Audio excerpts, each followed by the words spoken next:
bustling heart of Vortex City, where towering spires scrape the toxic sky. Two unlikely travelers find themselves in a place far from familiar. Thomas, the ever-resourceful pilot of the Pulse, and Telneck, the enigmatic robot with a personality as unique as his design, wander the crowded alleys in search of vital ship parts. But in a city where danger lurks around every corner, they're about to learn that not all break-ins come easy.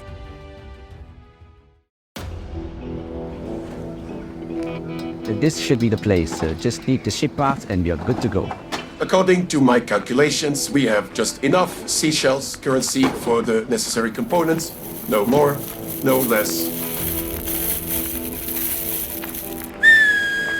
Bandits drop from the rooftops, blocking their path. The leader grins wickedly. Of course it couldn't be that easy. Aha! Look what we have here. A starship pilot and his toy soldier. You guys are clearly not from the neighborhood, but you must be loaded if you're buying ports around here. And you don't have the protective badge from Corzan. Excellent. We don't want any trouble. Just passing through, that's all. Aha, that's what they all say. But hand over your seashells and we will let you walk out of here. Please identify yourselves, criminal individuals. We are the feared gang of barnacle bandits. You got to be kidding me. Sir, we are outnumbered. I calculate a high probability of resistance being ineffective. Smart bucket. Now hand it over. This is all we had for the ship repairs. Tough luck. Better figure out something before your ship rusts to dust. Haha, let's go, boys. The bandits retreat into the shadows, leaving Thomas and Telneck standing in the middle of the street, empty-handed. After facing this misfortune, they must find a way to make the money back, to buy the ship parts they need. I can't believe you lost everything. How are we supposed to fix our ship now? I am unable to calculate a viable outcome without sufficient funds. However, one observation stands out. My appearance has garnered substantial attention from passerby crowd. You're right. We are attracting a lot of eyes. People seem to be intrigued by you. Given my unique structure, we may capitalize on this attention by performing in exchange for monetary compensation. Perform? You mean like a street act? Precisely. I have analyzed various human performances. With my capabilities, I can replicate these feats with a near-perfect success rate. A magic show? Alright, Telneck, I'm game. Let's give the crowd a show they remember. We just need to make it flashy.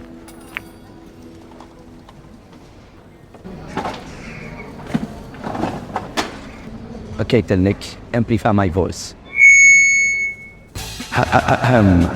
Ladies and gentlemen, and beings of all shapes and forms, you are about to witness the most extraordinary magic from the one and only Telneck the Magnificent.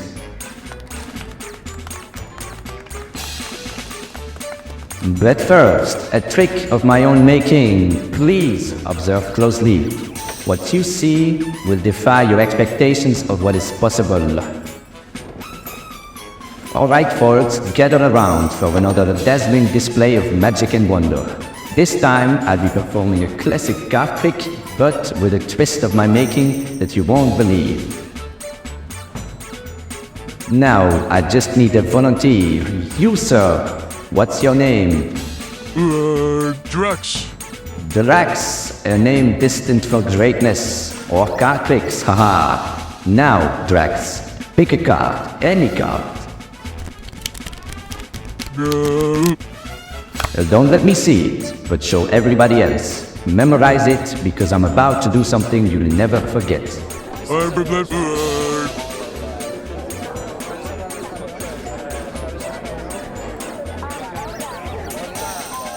Got it?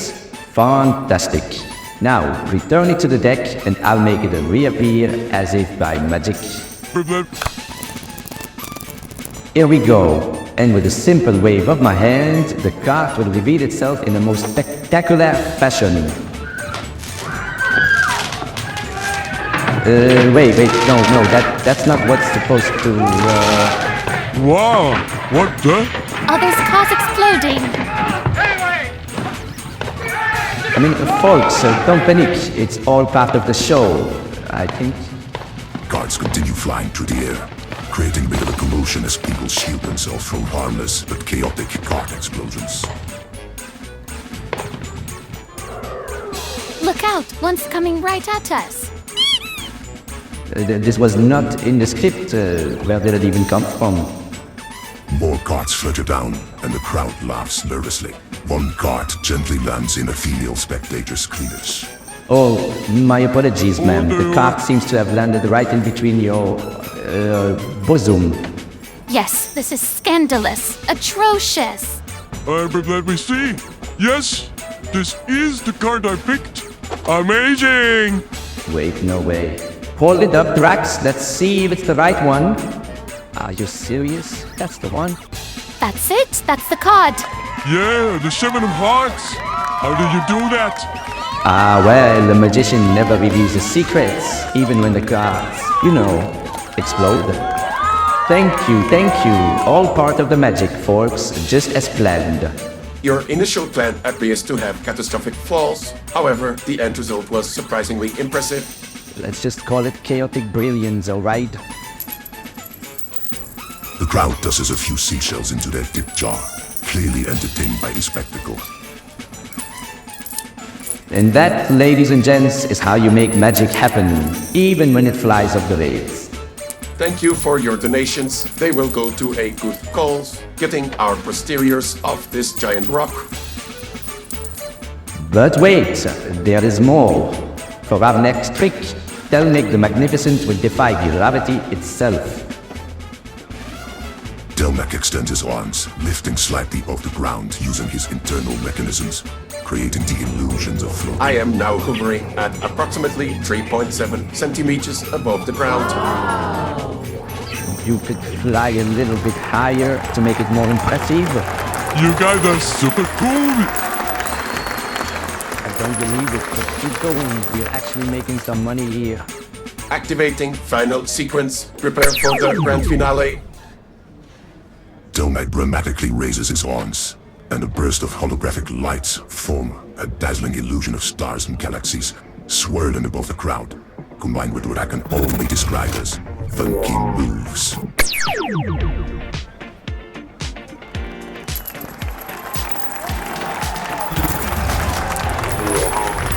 Wow, this is truly incredible.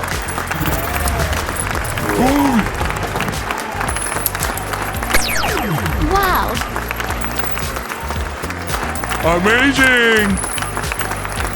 Thank you. You are too kind.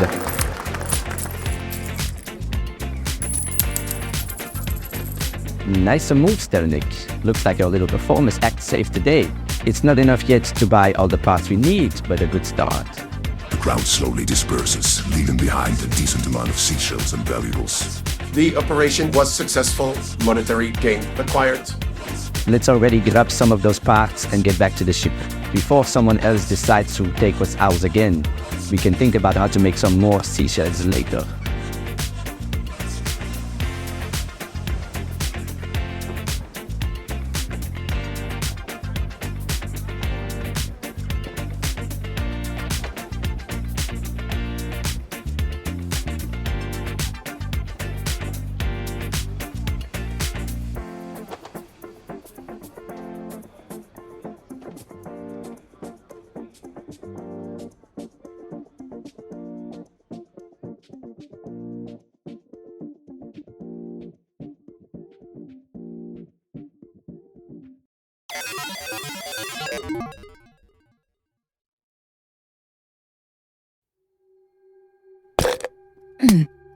Okay, I think I'm ready to go.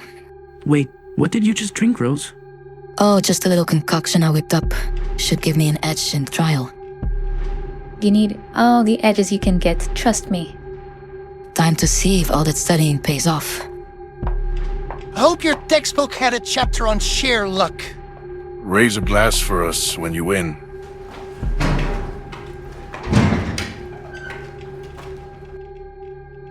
As the crowd buzzes with anticipation, the contestants take their seats around the ominous table, each eyeing the vials before them, each dangerous concoction of fate and chance.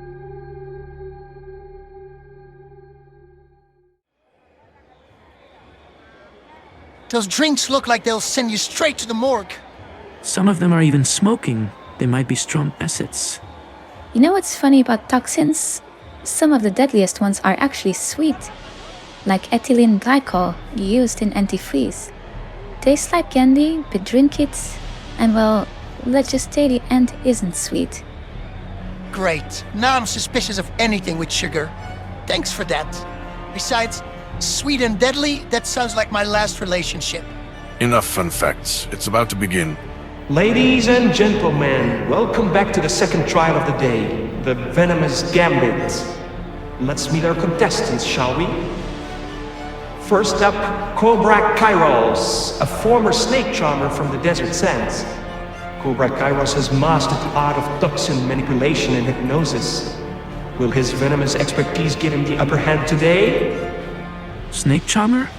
He's got to be used to handling deadly toxins. Well, I charm the ladies, but toxic relationships are a different story. Yeah, you're the antidote to a good conversation. Next, Vesper, a mysterious hooded figure with ties to ancient venomous cults. Her agility and knowledge of poisons make her a formidable opponent. A hooded woman, like an assassin. Think she's connected to Zyra. Zyra who? Seriously, you've already forgotten key mission intel? Zyra the Phantom, leader of the Void Reach smugglers. She operates from the shadows, pulling all the strings. All right. But why would she risk her own people here? We're jumping to conclusions. Stay focused. And now, Dr. Neurotoxin, a once brilliant scientist turned eccentric after years of self-experimentation with toxic chemicals. His body now produces its own lethal toxins. Will his twisted genius give him the edge? He looks insane! Then again, you'd have to be to willingly join this trial. Madness and genius are often neighbors. Let's hope you don't move next door then. I stayed sane this long, even with you around. I wasn't talking to you. I meant Nero. Madness, genius, same thing really. Just depends on the outcome. And finally, Rose of the Black Pulse, a medic who spent her life pulling others back from the brink of death. But today, she faces that edge herself. Her knowledge of toxins and antidotes will be tested. Would it be enough to win this gamble of life and death? She looks calm. That's good. Panic won't do her any favors. Calm under pressure. Let's hope that keeps her alive. Maybe the drink she took earlier was a tranquilizer. Then I should have taken some too. And now, the moment we've all been waiting for. To decide who starts this deadly trial, we'll use a time-honored method. Simple, fair, and terrifying.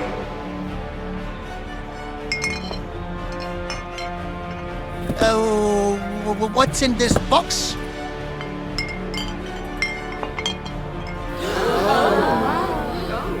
That's one big spider. A fascinating specimen, though. Contestants, place your hands flat on the table. And remember, no sudden moves. Do not attempt to influence the spider. Hands are placed on a table, trembling slightly. The spider skitters across the surface, creeping over fingers and weaving between palms. Remember, it's usually the smaller ones that pack the deadliest bite. This is all part of the show. I'm sure it's harmless.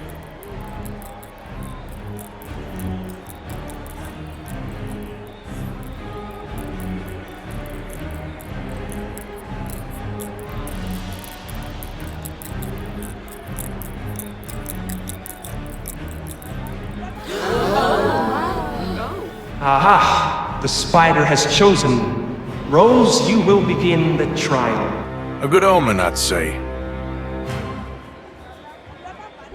With the first player chosen, the deadly game begins. The venomous gambit has now started.